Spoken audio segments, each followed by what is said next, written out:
Que a palavra do Santo Evangelho oriente a nossa vida e perdoe os nossos pecados. Amém.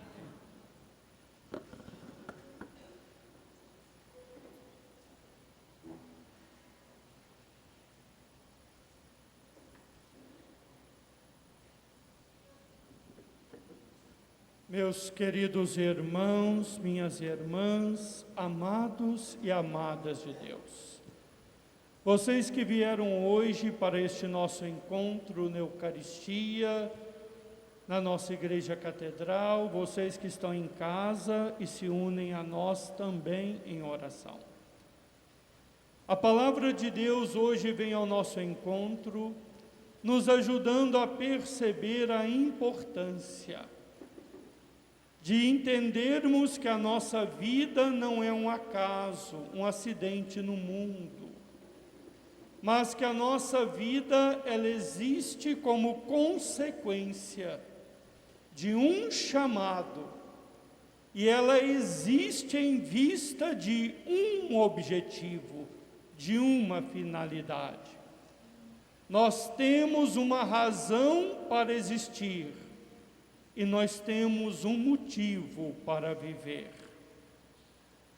E justamente na oração da coleta de hoje, nós ouvimos o pedido que a igreja eleva ao Senhor, que o rebanho, que somos nós, apesar de nossa fraqueza humana, consiga alcançar a fortaleza do pastor, que é Cristo.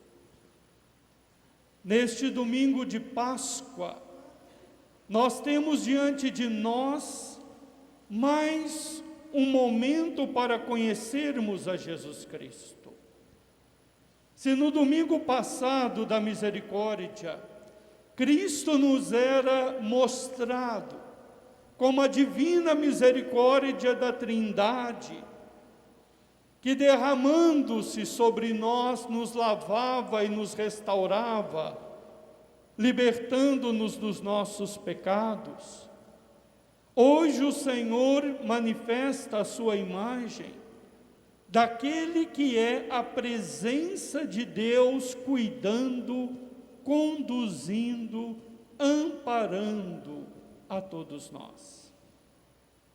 E nós devemos, compreendendo isto de Cristo, nos esforçarmos para nos tornarmos semelhantes a Ele na nossa capacidade de amar e de cuidar, a partir da doação da nossa própria vida, em vista do bem dos irmãos e irmãs, e em vista da nossa santificação e da nossa salvação.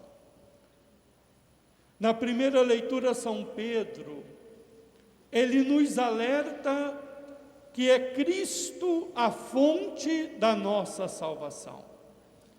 Não existe outro nome que nos tenha sido dado, debaixo do qual existe salvação. Por isso, o caminho para superarmos os nossos medos, para vencermos as nossas dores, para não nos deixarmos sufocar pelas angústias do tempo presente, como as angústias que esta pandemia tem gerado, como as tristezas que a perda de tantas pessoas queridas tem sido posta no nosso coração, é Jesus Cristo. Na medida em que nós reconhecemos a Cristo como nosso Redentor, na medida em que nós nos colocamos diante dele com fé, com confiança e esperança, as tempestades desta vida não podem nos submergir, não podem nos destruir, porque nós atravessamos este tempo como um mar bravio, sabendo que existe um porto ao qual haveremos de aportar um dia. E mais grave do que às vezes perdermos a vida biológica, é perdermos a vida eterna, é perdermos a nossa salvação. Por isso nós caminhamos, como diz Pedro, seguindo a Jesus Cristo, que por nós morreu na cruz, que ressuscitou e que tem o poder de nos trazer também a vida nova, que já começa neste mundo, mas que nos conduz até o mundo que virá. E na medida em que nós nos aproximamos de Cristo, nós vamos descobrindo aquilo que Paulo descobriu e que nos é reportado na segunda leitura, que a partir do momento em que nós fomos resgatados pelo sangue de Cristo, nós fomos regenerados pelo batismo, que é a adesão a Jesus Cristo, fazermos parte do seu corpo. Existe em nós uma realidade de filhos e filhas de Deus, que não podemos enxergar com os olhos da carne, mas que a fé nos garante existir. E esta realidade de filhos e filhas de Deus, ela vai crescendo em nós, na medida em que nós vamos cada dia mais acolhendo a Jesus como nosso Salvador, seguindo o seu modelo, contemplando o tipo de pastor que Cristo é, e vamos nas nossas atitudes nos assemelhando a Ele, até o dia, meu irmão e minha irmã, que vai manifestar-se tudo o que Cristo é na eternidade. E nós veremos tudo aquilo que nós nos tornamos unidos a Ele também. O convite da segunda leitura é contemplar a Jesus. Porque na medida em que nós o contemplamos, na medida em que nós vamos percebendo a sua realidade, o seu jeito de ser, na medida em que nós vamos, por assim dizer, absorvendo a imagem de Cristo, nós vamos nos tornando aquilo que contemplamos. E isto é tão verdadeiro. Uma pessoa que só contempla os defeitos dos outros, uma pessoa que só consegue enxergar os podres dos outros, ela vai se tornando uma pessoa mesquinha, fria, triste, como um depósito de lixo. Porque ela, na sua contemplação, vai trazendo para dentro de si aquilo que ela olha e que ela guarda.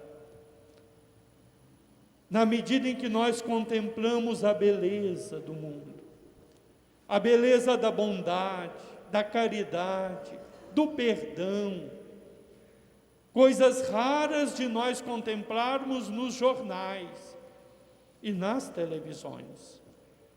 Mas quando a gente começa a conviver com a comunidade, e a gente vê a entreajuda, nós vamos vendo aqueles que acolhem, que oferecem na necessidade do outro um recurso, uma palavra, um aconchego. Nós vamos também nos tornamos mais animados, mais esperançosos. A boca fala do que o coração está cheio, diz uma palavra. E o nosso coração se enche daquilo que os nossos olhos contemplam. Nós podemos olhar uma pessoa e escolher ver nela todos os defeitos que nem ela sabe que tem. Ou nós podemos olhar uma pessoa e descobrir nela aquela qualidade, aquela virtude, aquela bondade que está escondida. de tal forma que aquilo nos dê esperança, que aquela pessoa possa melhorar, possa se transformar e a gente não desista da pessoa. A segunda leitura fala contemplar Cristo, aprender de Cristo, imitar a Cristo. E se Cristo é o bom pastor, menos do que isto nós não podemos e nem queremos ser. Jesus, no Evangelho que nós ouvimos, ele inicia proclamando esta realidade: eu sou o bom pastor. Nós temos que entender, meu irmão e minha irmã, esta palavra de Jesus dentro do contexto da história do povo de Deus. No livro do profeta Ezequiel, há uma denúncia, porque o pastoreio sempre foi uma realidade presente na vida de Israel, desde Abraão, que tinha o seu rebanho, o cuidado com a criação. E esta imagem do pastor que tem que acompanhar o rebanho, que tem que ir aonde tem comida, que vive a sua vida muito ligada ao rebanho, é a imagem que é atribuída a Deus. O agricultor, ele tem uma terra pronta que está ali. Ele semeia a terra um dia e reza para chover. E depois ele vai assistindo a planta crescer, sem muita interferência dele. O pastor não. Todos os dias ele tem que se perguntar: como alimentar o meu rebanho? Como proteger o meu rebanho? A criação, e quem trabalha com isso sabe, que a criação não espera. Tem o horário de alimentar, tem o horário de cuidar, o ser vivo. Por isso a imagem do pastor, ela é fundamental. Ezequiel denunciava aqueles que no povo de Israel haviam sido escolhidos para conduzir e cuidar do povo. Deus te pague, viu? Para conduzir e cuidar do seu povo. E, no entanto, ao invés de cuidarem do povo, cuidavam de si mesmos. Usavam a sua autoridade para se beneficiar e deixavam o povo à míngua. E na profecia de Ezequiel, Deus diz: eu mesmo vou cuidar do meu rebanho, porque esses pastores não foram de confiança. Vou lhes tirar o pastoreio. E Jesus é Deus pastor, cuidando do seu rebanho. Por isso, quando Jesus se apresenta, ele diz, nesta perspectiva, que ele é o bom pastor, o belo pastor. No original do texto em grego, a palavra em grega significa belo. Eu sou o belo pastor. Porque Deus é belo, e porque é belo, é bom e verdadeiro. Tudo que é verdadeiro é belo, e tudo que é bom é belo. E o belo pastor é aquele que não é mercenário, que não cuida pelo seu interesse de ganhar alguma coisa à custa das ovelhas. Porque um mercenário, no dia em que ele não ganhar nada, ele simplesmente vai embora.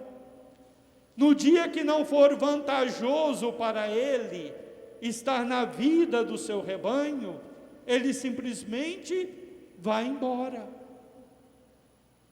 Cristo é aquele que permanece sempre, que nunca nos abandona, que não nos deixa desprotegidos. É aquele que conhece as suas ovelhas, O verbo conhecer aqui não é um conhecimento teórico, é experimentar, é ter um relacionamento de amor. Cristo é aquele que ama as suas ovelhas. Conhecer é amar. Cristo é aquele que é amado pelas suas ovelhas. E porque existe esta ligação de amor, Cristo se entrega por elas. E nós também aprendemos a nos entregarmos por Cristo, a nos arriscarmos por Cristo, a nos doarmos por Cristo. Porque se somos membros do corpo de Cristo, o pastoreio de Cristo também deve ser o nosso. Que tipo de pastores nós somos na vida das ovelhas que Deus concedeu a nós? Porque existem os pastores que são aqueles que se consagram ao serviço, o sacerdote, o diácono, o bispo, o padre, mas todos os cristãos, pelo batismo, se tornam sacerdotes, profetas, pastores também. Aquela pessoa que vive o seu matrimônio é uma relação de cuidado. Eu costumo às vezes dizer nos casamentos que no meio de tantas ovelhas que existe no mundo, Deus selecionou uma para que aquele homem cuidasse como sua esposa. Deus selecionou uma para que aquela mulher cuidasse como seu esposo.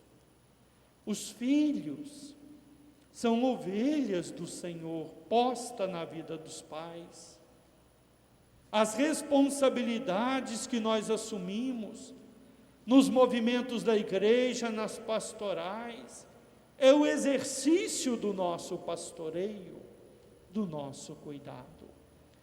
E apesar da nossa fraqueza, Deus continua nos confiando tantas responsabilidades a cada um de nós que está aqui. Por isso hoje, meu irmão e minha irmã, nós somos chamados a olharmos para o bom pastor e nos perguntarmos: nós somos mercenários ou somos pastores? Eu hoje de manhã rezava, pedindo justamente a nosso Senhor que me ajudasse a vencer aquilo que há de mercenário em mim. Porque às vezes, sem a gente perceber, há muito do o meu prazer, a minha alegria, a minha felicidade, o meu direito. Aonde existe muito meu, tem algo de mercenário, que só pensa primeiro em si mesmo. E o direito de Deus, a alegria de Deus, a felicidade de Deus, o prazer de Deus, que eu devo buscar, porque é a serviço dele que eu estou. Se eu amo o meu pastor, eu quero aquilo que o faz feliz, como ele me ama e quer para mim aquilo que me faz feliz. Que cada um de nós, na sua missão, cada um de nós é pastor na vida de alguém, é pastora na vida de alguém, no namoro, na família, no trabalho, nas relações trabalhistas. Deus espera de nós que sigamos o exemplo do seu Filho Jesus. Jesus se tornou ovelha, cordeiro imolado, para se tornar pastor. Ele deu a sua vida como ovelha nas mãos do Pai, na cruz, para retomá-la como pastor pleno, na força do Espírito Santo. Quem não é capaz de ser ovelha na mão do Senhor, dificilmente será pastor na vida de alguém. Quem não é capaz de oferecer a sua vida por amor, dificilmente vai recuperá-la para fazer dela alguma coisa que tenha significado no mundo. E neste domingo, nós somos convidados a fazermos aquela jornada mundial de oração pelas vocações. Todas as vocações. Porque nós somos vocacionados e temos uma missão. Mas de forma especial rezamos pelas vocações sacerdotais e religiosas, porque a partir delas, dos sacerdotes, nós recebemos os sacramentos, que nos vão nutrir. Então, que nós possamos, neste dia, nos recordarmos de rezarmos, para que o Senhor da messe e pastor do rebanho envie não só pastores, mas bons pastores para a sua messe. Que cada um de nós reze hoje pelos pastores consagrados da sua paróquia, da sua diocese, que cada um de nós hoje suplique a nosso Senhor. Pastores que tenham sonhos, pastores que é exemplo de São José, a partir dos seus sonhos se coloquem a serviço, pastores que a partir dos seus sonhos e no seu serviço sejam fiéis, fiéis à sua vocação, fiéis à sua missão.